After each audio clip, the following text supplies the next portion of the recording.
teman-teman di rumah. Di sini aku ingin memberikan kebenaran firman Tuhan melalui khotbah singkat kita kali ini. Tapi sebelum kita mendengarkan kebenaran firman Tuhan, alangkah baiknya kita untuk bernyanyi terlebih dahulu. Judul lagunya adalah Kusiapkan Hatiku Tuhan. Teman-teman di rumah boleh mengikuti. Saya mulai. Kusiapkan hatiku Tuhan untuk dengar firman-Mu. Saat ini ku sujud menyembah-Mu Tuhan, masuk hadirat-Mu. Saat ini curahkan urapan-Mu Tuhan bagi jemaat-Mu. Saat ini ku siapkan hatiku Tuhan untuk dengar firman-Mu. Firman-Mu Tuhan, penolong hidupku, dahulu, sekarang, selama-lamanya, tiada berubah.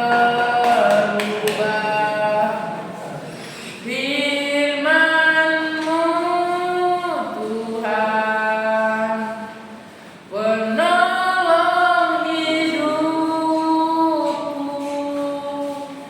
ku siapkan hatiku Tuhan untuk dengar firman-Mu.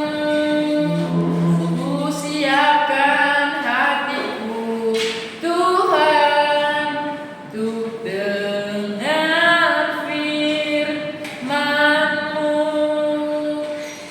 Teman-teman, sebelum kita berdoa, alangkah baiknya kita sebelum mendengar firman Tuhan, alangkah baiknya kita berdoa.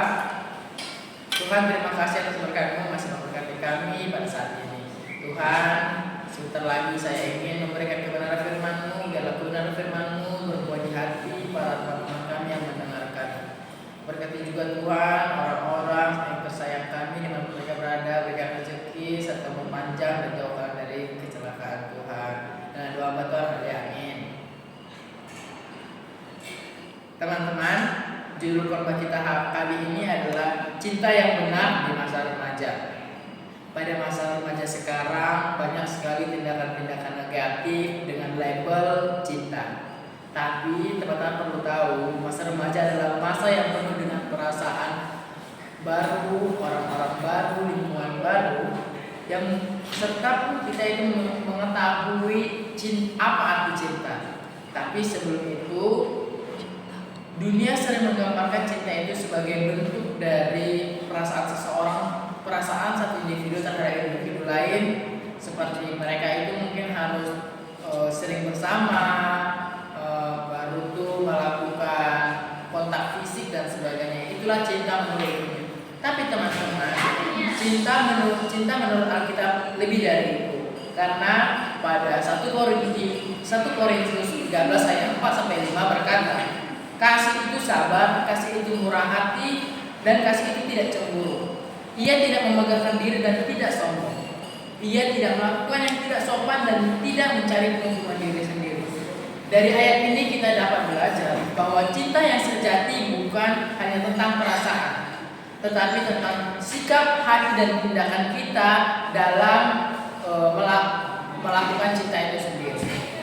Yang pertama adalah cinta dimulai dari kasih kepada Tuhan. Teman-teman tidak bisa mencintai orang lain tanpa mencintai Tuhan teman-teman sendiri. Karena hal yang pertama yang diingat, khususnya sebagai kita remaja, adalah cinta yang benar dimulai dari hubungan kita, relationship kita kepada Tuhan. Karena dalam Matius 22 ayat 37 berkata, kasihanilah Tuhan Allahmu dengan segenap hatimu, dengan segenap jiwamu, dan dengan segenap akal budi. Jika kita mengasihi Tuhan terlebih dahulu, maka cara kita mengasihi orang-orang yang kita sayang itu dapat dilakukan dengan benar. Kita tidak akan sembarangan dalam menjalin hubungan dan tidak dapat menyakiti hati orang lain. Karena kita diajarkan dalam membangun hubungan kepada Tuhan, itulah kita harus saling menghormati, saling jujur, tidak berbohong. Nah, yang kedua adalah cinta yang benar membawa kita kepada hal-hal yang baik. Teman-teman perlu diingat pada masa ini, pada tahun 2026 ini, banyak sekali tindakan-tindakan negatif dengan alasan cinta. Khususnya kita sebagai remaja. Karena Alkitab pada 1 Korintus 15 ayat 33 berkata, pergaulan yang buruk akan merusak kebiasaan yang baik. Maksudnya apa? Teman-teman yang membangun cinta yang buruk itu akan mengubah pola pikir perilaku teman-teman yang sedarinya baik menjadi buruk hanya karena itu menjadi alasan teman-teman mencintai seseorang. Karena cinta yang tulus, cinta yang benar justru saling membangun antara satu dengan yang lain. Bukan untuk menjerumuskan pasangan kita kepada hal-hal negatif. Terkhususnya untuk teman-teman laki-laki di rumah sana, mohonlah untuk kita saling menghormati pasangan kita.